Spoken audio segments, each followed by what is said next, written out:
All right, what's happening, guys? We're going to talk to you a little bit about the most important step that you should follow when doing employee onboarding. So, hands down, onboarding is all about setting expectations. When you bring a new staff member on, it's a brand new company, it's a brand new job. They are sitting there trying to figure out, they're trying to figure out if this is something that they really want to be doing, because you may interview and talk all about the job, but they really don't know what it is until they get their feet wet and they start doing it. And so they're most fragile in that first week, right? Treat a new hire like a baby. Okay, their brain is uber fragile. So the most important step is a first impression meeting, like really day one, first hour, day one. Having that staff member come on, whether they're a sales manager or they're like a mover helper, sitting down with somebody on the leadership team and talking about what's your values, what's your expectations, what's your standards, what do you tolerate, what do you not tolerate, what's the mission of the company, why are they there, what's the big purpose.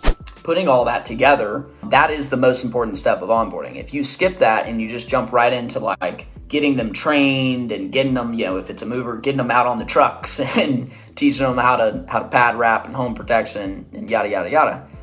You're going to bypass the biggest opportunity in onboarding, which is getting them assimilated to your culture. Most employers don't do this. They don't do a good job of it. Yeah, Eddie, you're 100%. Yeah, the expectations, right? So if I were you, I would have a little process for when you onboard new employees. I would have a meeting on their first hour of their first day. I would have a small conversation at the end of their first day. So that'd be step 2. Step 3 would be like a 15 to 20 minute chat at the end of their first week. So that's step 3. Step 4 would be their first paycheck. I would have a small conversation then. If they've been a totally terrible employee up to that point, give them their check and then separate and part ways. Be done.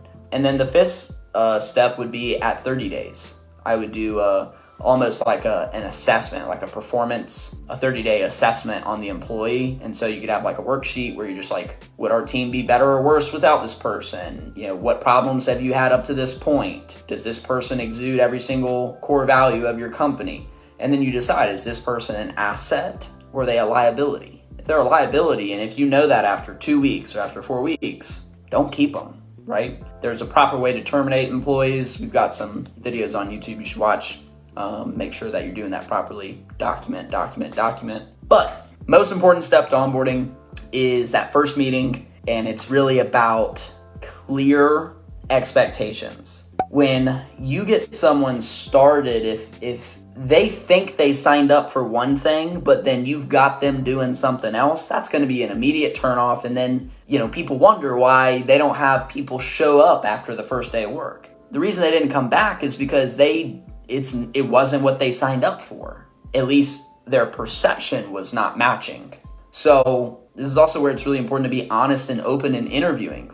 Yeah, you got to sell it and you got to promote it, but be honest. Don't tell them it's going to be all daisies and roses, and then they get out there and they're sweating through 3 t-shirts lifting furniture.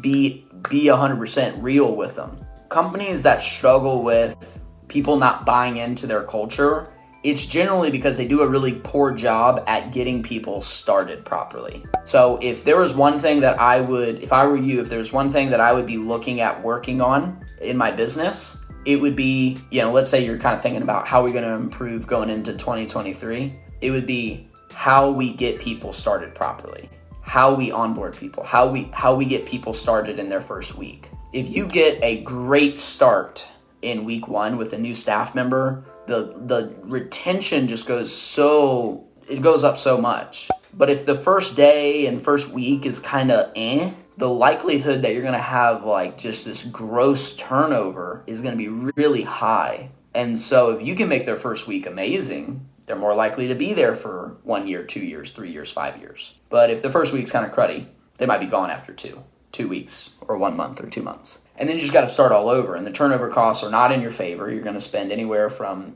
probably $5,000 to $7,000 per helper in turnover costs, and then drivers are probably anywhere from ten to $12,000 in turnover costs. So it's very large amount of money that you're going to waste.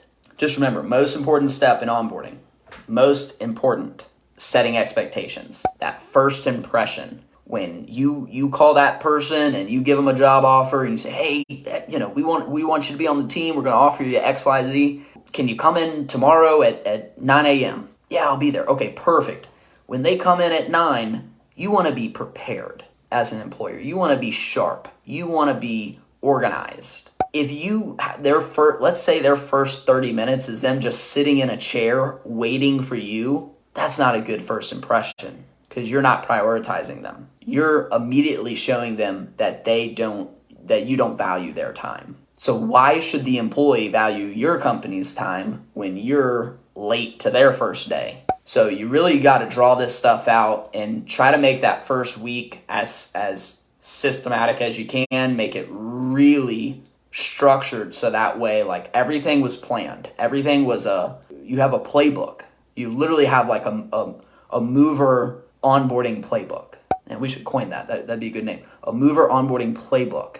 And you just have the processes written out. You can put the scripts in there. Put the meetings. When do you talk with the new employee? When do you get them in a group? When do you train them? When do you do paperwork? When do you do an orientation? When do you go over safety? When do you walk around the facilities? When do you go over the trucks? When do they go on their first job? Like, just chart it all out. Week 1. Because if you can get week 1 right, then you're probably going to be okay in week 2, 3, and 4. Most companies, they get week 1 wrong, and then there is no week 2 and no week 3 and no week 4. So that's all we've got. Every week we'll do a Facebook Live video. I try to do them at 3 p.m. Eastern, sometimes a little behind, but stick with us and we'll help you out and get you some good info, okay? Peace.